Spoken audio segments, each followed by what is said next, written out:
Today we're going to actually make sweet potato pie. And the first thing we're going to start off with making is the crust.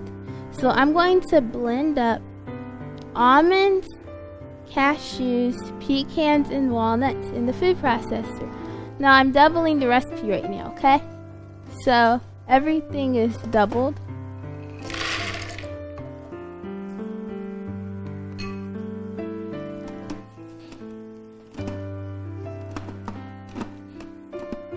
So I'll turn it on.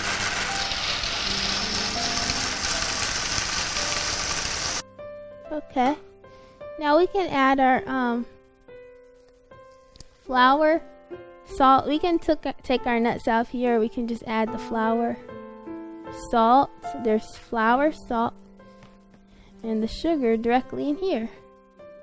This is organic, pure cane sugar. It's not as processed as the yellow sugar, so that's what we added into the crust.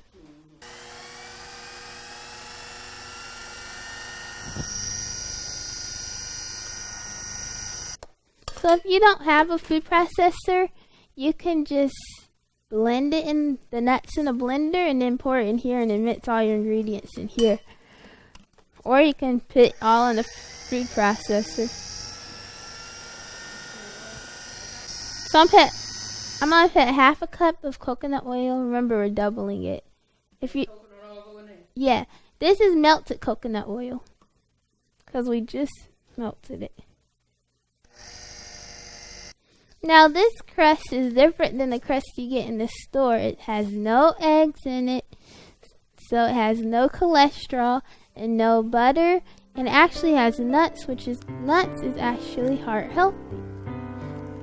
So this is a healthier alternative to the traditional sweet potato pie. So this is the crust for it, and I'm just kind of mixing it up right here. And it looks like this. See?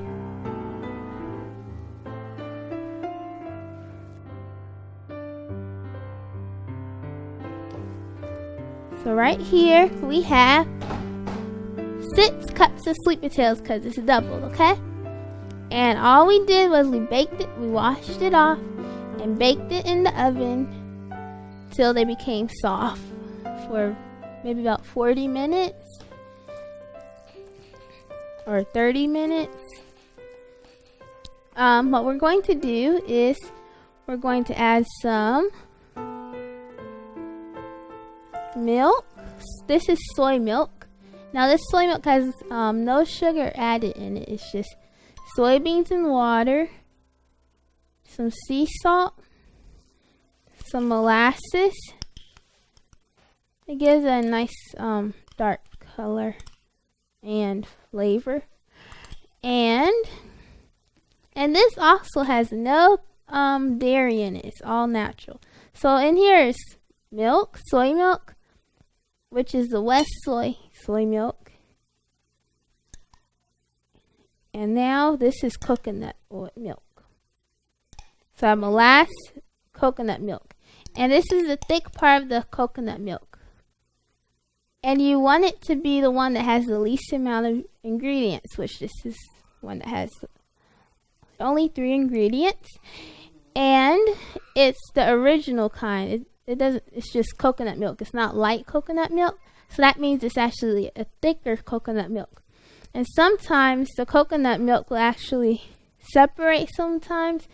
The wet stuff will go on the watery stuff will go on the bottom and the thick stuff will go on the top. So what I mean by the thick part, I want you just to keep the creamy part. But if it's not separated, you can just use the whole, just measure out as much as you need. Now I have the coconut oil to add in there and some of this Florida crystal sugar to add in it. And if you want to add a pinch of cardamom, you can. A little bit of cardamom in it. we use cardamom instead of cinnamon because cinnamon is like really spicy and it irritates the stomach. So, and cardamom is more gentle, so that's why we use cardamom instead.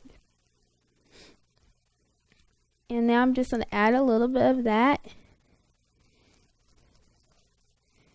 And this is optional. You don't have to add cardamom in it. That's probably good.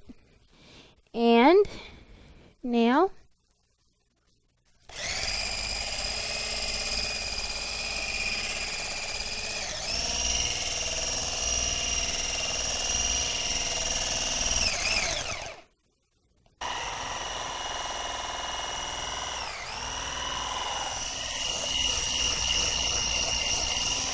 okay, it's mixed up good enough now.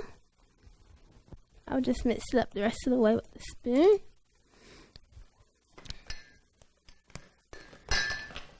See? And that's our filling. And what my grandma does, she actually will get the strings out. There's strings in it.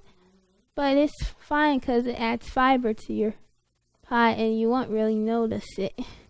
You see? So now what I'm doing is I'm putting the crust in the pan, in the pie pan, just a regular pie pan, and just kind of push it to the sides, push it up. You don't even have to roll out this crust.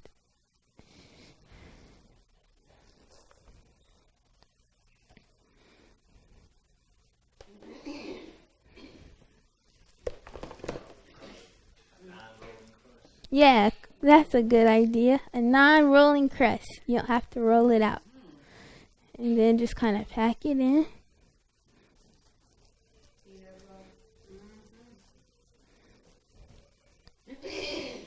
And then we're going to add the pie filling in. Okay, so now I'm going to put the pie filling in.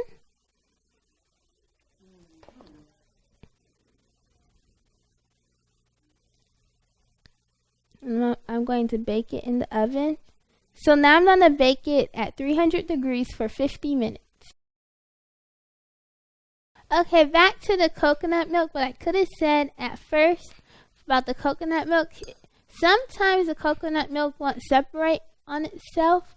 So what you can do is you can put the coconut can in the refrigerator. And it's supposed to separate it and make it really thick on the top and watery on the bottom.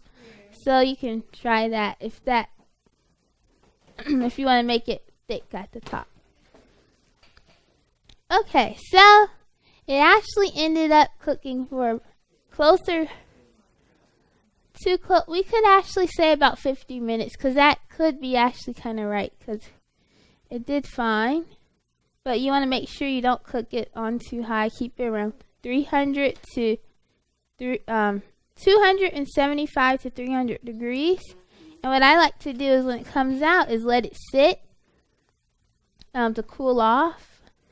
And I like to decorate right now. Right now I am actually pressing on the sides of the crust to make it look like this. Just kind of like, yeah, whatever you want to call it. It's kind of spread out. Instead of it kind of makes the crust more uniformly shaped instead of just kind of out.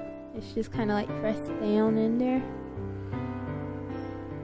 Makes it look more crumbly and more, it's quite neat. And if you want to, you can add pecans on top.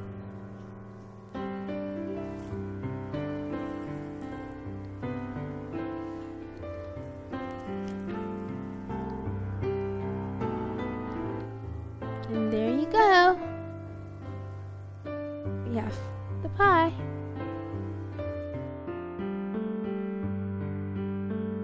Today we're going to be making potato salad. So first I'll be adding 1 cup. We're going to double this recipe. So this is 2 cups of sugar. soy milk. Soy milk.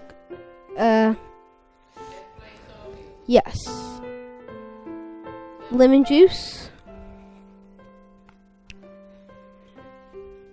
This is garlic powder, onion powder, and salt. All together.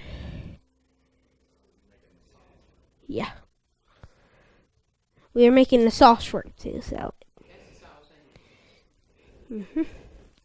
Cashews. Or Brazil nuts, but we're going to be using cashews. Sunflower seeds.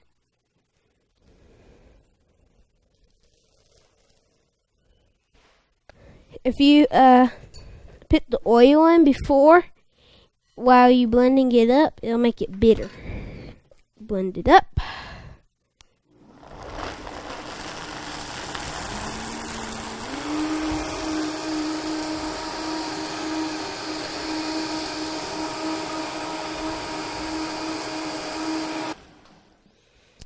Add oil.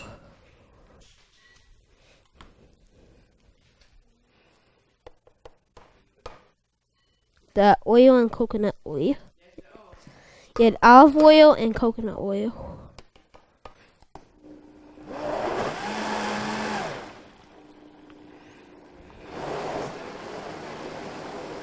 Yeah.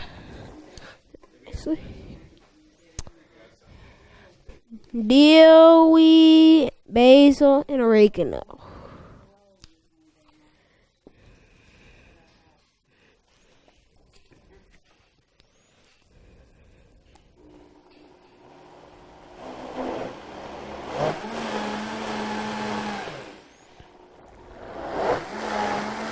That's good.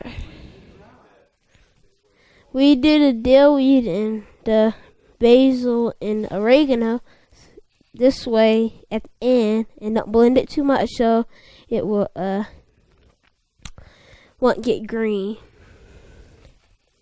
Right now I'm gonna pour the sauce we just made. The potatoes. So I'm putting the sauce in the potato salad. And I'm going to mix it up.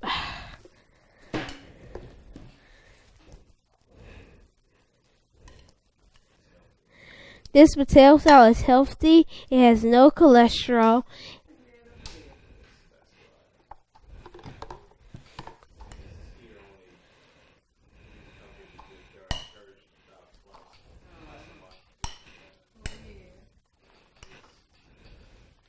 Alright, so now we're ready. So back now. So we're gonna add olives. They're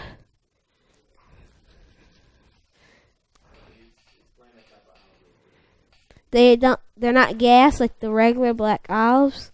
So it's just a better off to get. So now we're gonna add olives.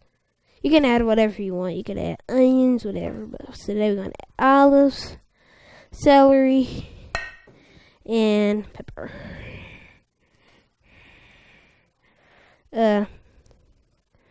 Sweet pepper.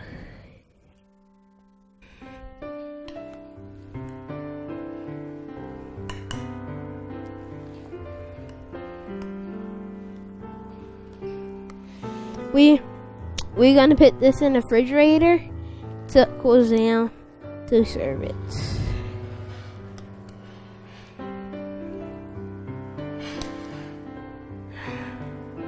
Alright, here you go.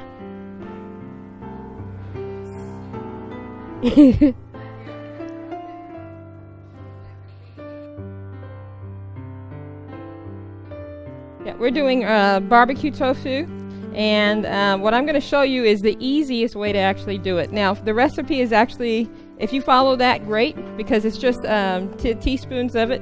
But I'm going to show you the easiest way to actually get it done. Is actually, and it comes in a container something like this. You can get it from most major supermarkets or like Walmart, Food Line around here. But it comes in a container like this in a block form. And all you do is you take it out, and then you slice it. And that's all I did. I sliced it and put it in this glass bowl. Now, tofu has no flavor. I mean, if you tasted it, it would be very bland. And that's why people say, oh, I can't stand tofu. It has no flavor. But it's just like anything else. If you want it to have flavor, you have to give it the flavor.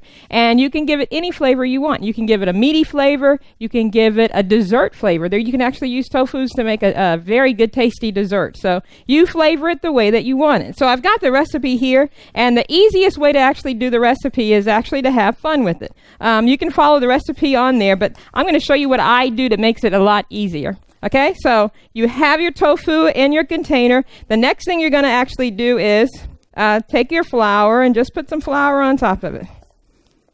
Sprinkle it over. And it doesn't have to be pretty, because once you put your oil in, you're actually going to mix everything around. So just kind of cover the top with the little flour.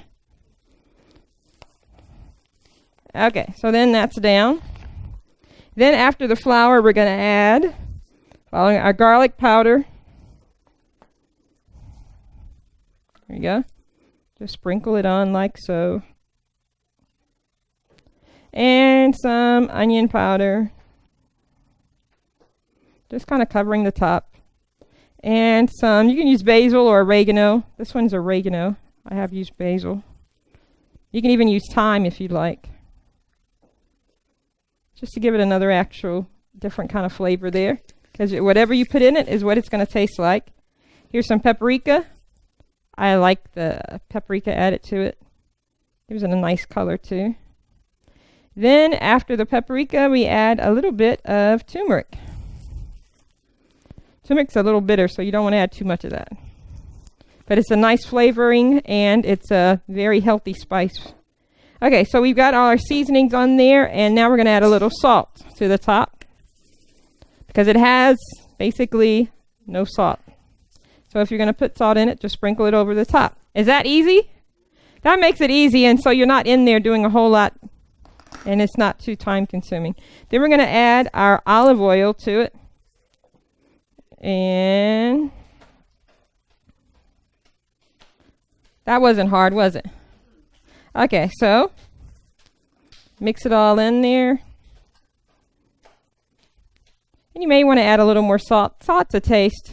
Some people might like a little less. Some people might like a little more. But you get the idea. Some people might use a little more oil, a little less. But it's going to be in the oven baked, so it's okay. I'm just moving it around to actually get those seasonings all around in the kind of in the tofu. Because if you don't, what you have is on the top you got a lot of seasonings, and on the bottom there's nothing on there. So I'm trying to move it around so there's seasonings on the top as well as on the bottom. Okay? And then once you've moved it around sufficiently, you just kind of, and then you just bake it in the oven. While it's baking, we're actually going to make the sauce that goes on top. Like I said, I've got some that's been baking in the oven for a while. Since we're actually going to be using a sauce on top, I kind of want it to be a little firmer. There are two ways you can get tofu a little firmer. The first one is to cook it a longer time, because what that is takes the excess water out. The second way you can actually do for tofu is actually put it in the freezer. When you buy the container, you can either drain the water out, just put a slit in it and just drain the water out, put it in the freezer. When it comes out, it has a rubbery kind of texture, a really spongy kind of consistency. So that makes it a little chewier. Huh? Yeah, after it thaws out, of course. Whenever you take it out of the freezer, you let it thaw out, and it's got a lot more meatier flavor, and you can squeeze all the excess water out, and it has a meatier consistency. This wasn't frozen. This was just out of the container, so I'm just letting it cook a little longer, and that's why I put some in the oven in advance. So we're going to put this one in, and now we're going to make the barbecue sauce, and this is a very simple barbecue sauce recipe. I'm going to put this here because... Okay, so you take a can of tomato puree or crushed tomatoes. I like this brand particular because guess what? There's only one ingredient, vine ripened red tomatoes. I like that because some have a lot of other stuff on it, but this one's very simple. Okay, so you just pour that into your container. Now there's several ways that you can do barbecue sauce. This is the quick way, the basic way. Okay, after that, we're going to add some lemon juice to give it a tang, right? Barbecue sauce has tang. So instead of using vinegar to give it its tang, we're using lemon juice. Well, the reason we don't use vinegar is because vinegar is fermented, right? And we choose not to use fermented products, just like for a wine is fermented. That's why we don't drink wine. Vinegar is fermented. That's why we choose to use something that's not fermented. That tastes great. Lemon juice. It's actually cleansing to the blood. And so we've got the lemon juice in there. We've got the tomato puree. We're going to put a little salt and molasses. And I do have some raw sugar that's in a small. Okay, then we're going to add a little bit of raw, just a sweetener, because the basic thing you need for a barbecue sauce is, of course, you need the tomato sauce. You need something to give it some tang like the lemon juice, a little bit of salt, something to sweeten it with. We're using a little bit of the molasses to sweeten it, as well as a little raw sugar, and a little bit of raw sugar, and that's on your recipe as well. Add just a little bit of the raw sugar just to give it a little bit of sweetness. We use so much honey that I'm actually out of honey. But if I had honey, I would have actually used honey instead of the raw sugar. But the next best thing is an organic raw sugar. All right. So that's all that is. So this is what the tofu actually looks like when it comes out of the oven when you have it seasoned. It's really good. And if you let it cool down, you could actually eat it like this. It tastes really good. Looks really good. This is what the tofu looks like when it comes out. And it tastes really good like this, or you can actually add the barbecue sauce on it. And since this is barbecue tofu, we're actually going to add our barbecue sauce to it. In fact, what I'm going to do is add the barbecue sauce on half of it and leave the other half, okay? So you can see what the difference in flavor is. So it's just literally pouring it over just like you would if it was regular barbecue sauce. Putting it back into the oven, letting it sit for a few more minutes. Huh? No, I'm going to, so you can see what the flavor of the other ones are. Mix it up. All right. And then put it back in the oven for about 5 more minutes while our greens cook. And this will be ready to go, and we'll be ready to eat. What we're going to do right now is some good old-fashioned collard greens. Somebody asked me last time they were here, how do you make collard greens without ham hocks? Now, we know once you put ham hocks in collard greens, you just messed it up. Ham hocks will clog up an artery, and it has a lot of cholesterol. It's not good for you. But greens, of course, are good for you. Now, collard greens is actually a cruciferous vegetable, a leaf herb, which actually, when it's at the end of its life, it grows a cross petal, a yellow cross flower. And that's the reason why it's called cruciferous, because the word cruciferous means crucifixion, the cross. And it's interesting because cruciferous vegetables are great at killing cancer, killing it, and healing people from cancer and other diseases. It's very good for a person with depression and things of that nature. But that cross, cruciferous, that's the reason why all cruciferous vegetables have the 4-petal flower, all of them, because it makes the cross. And it's interesting that God's antidote for sin was the cross of Calvary. And the antidote for disease is the cross vegetables, the cross vegetables. So you just think of cruciferous vegetables being the cross vegetables. So that's what we're going to do today. We're just going to do some basic collard greens. And normally I just put a little bit water on the bottom of the pan to cover it up, let it cook down.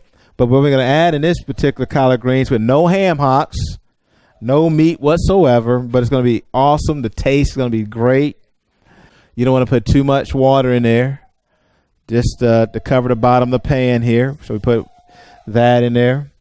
And then, of course, you just take one large bunch of collard greens. And that's what we have here.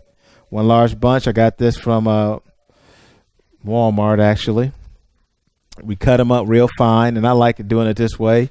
You kind of roll up the collard green after you wash it real good, right? Roll the collard green up and just. And, of course, you have these little shred-like. So what I'm going to do is go ahead and do that. You got the onion? So we're going to put the bunch of collard greens in. We're going to put in 1 onion, 4 cloves of garlic, 1 tomato, and that's optional. We're gonna put salt to taste, two tablespoons of olive oil, and we got some collard greens ready to go, and that's it. And this is collard green season. We eat our collard greens quite often in the garden, so we have to wait till they start growing again because we crop our greens. What we do in our collard, instead of letting it just grow to a big head and then cutting it, what we do is let it grow and get that leaf. And when you get the leaf and it's not too big, it's very tender, even before the freeze, because the frost helps the collard greens become tender. But we've learned if you crop them, meaning you don't, as soon as it comes up, you just take a few leaves off then, and then, because since you have a big garden of it, you just take a few leaves off. It's going to be very tender that way. But we're going to just let that steam in there. But this is one of the easiest dishes you can ever make. That's all you do. Water at the bottom, and then put your collard greens in there that you cut up. Normally, I don't do the salt still after it cooks and stuff, so we're just going to let that go for a little bit. But we found, and one thing I take about these greens, you ever been doing a green drink? You can actually take these raw. Of course, you have to cook it, collard greens raw, and take a bunch, put in a blender with about 2 cups of water with to sweeten it up with some pineapple juice, some 100% pineapple juice, blend it up, and drink the greens raw. And that's very good for you too. But everyone loves greens. I think we're going to love that. You can also mix these greens, if you like, with kale. That's what I do sometimes too. I'll take some few leaves of bunches of kale, mix it in there with the collard greens, and that tastes good. Another thing you can do is actually taste very good is mustard greens. Take the collards, mix it with the mustard greens, and put it in there. All I'm going to do, of course, just put in the onions and the 1 whole onion, 4 cloves of garlic, all in there. And you can't get any easier than this. And all you're going to do, I thought, is going to have it steam till it's done. And I normally put in the other seasonings later. I like to let it steam down, steam out. Then after that's done, I'm gonna put in the olive oil, and then put in of course the sea salt into that to taste. And if you want to add, I don't put the tomatoes in now. You don't put it because it'll get mushy.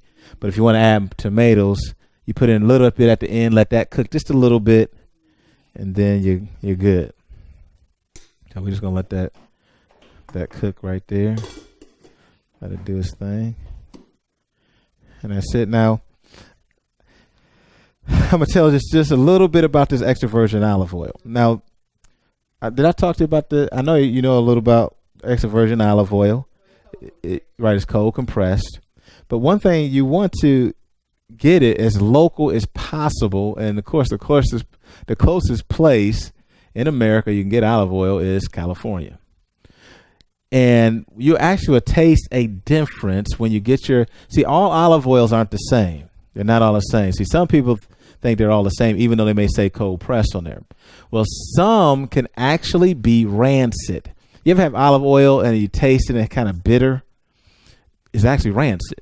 So what I've learned to get it as close as possible, not closest place, instead of good, because a lot of it comes from Italy or somewhere like that overseas, and it takes a long time to get here. Now, the harvest season for most olive oils is between October and November, somewhere in there. All right. So we harvest it, like this one was harvested like 2014. All right. And it keeps very well. So that's a whole year. And they're going to have another harvest, of course, this year, now between October, November. And what they do now, they give you the harvest date on this particular brand here, because this came from California. It's a well-known brand. They sell it at a lot of Walmarts. And it came from California. And what they put on here, they have on the back of it, you can't hardly see it, though, because it's dark. They put the harvest date on there, and it lets you know when it was harvested. Now, this one was harvested in 2000. this time last year, and it's best by 2017 if I never open it.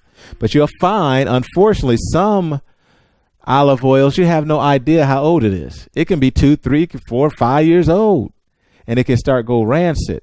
And especially if it's coming from overseas, it takes a long time to get here, blah, all that.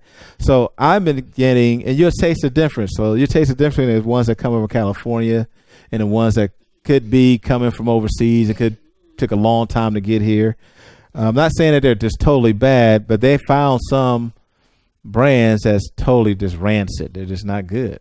And so you need to just do a little research with, but olive oil is very good for you. It's a very healthy oil for the heart.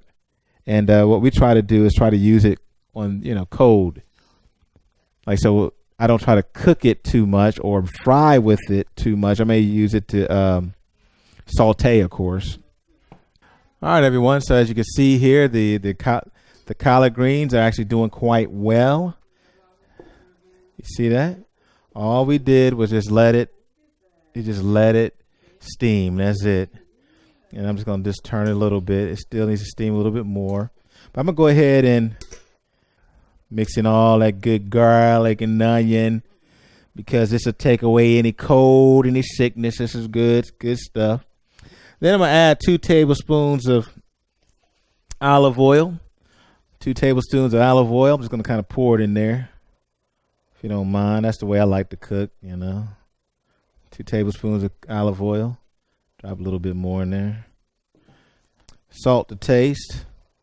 Just going to drop some salt in there to taste. And, of course, mix it all in. Now, optional in here is you can put 1 tomato in here. It gives another taste, but we didn't have any tomatoes. But and you want to put the tomatoes in close to the end, because you want to get all mushy and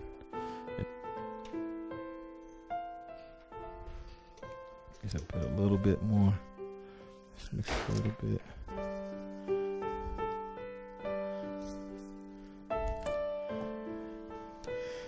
And I think that cooked down just a little bit more.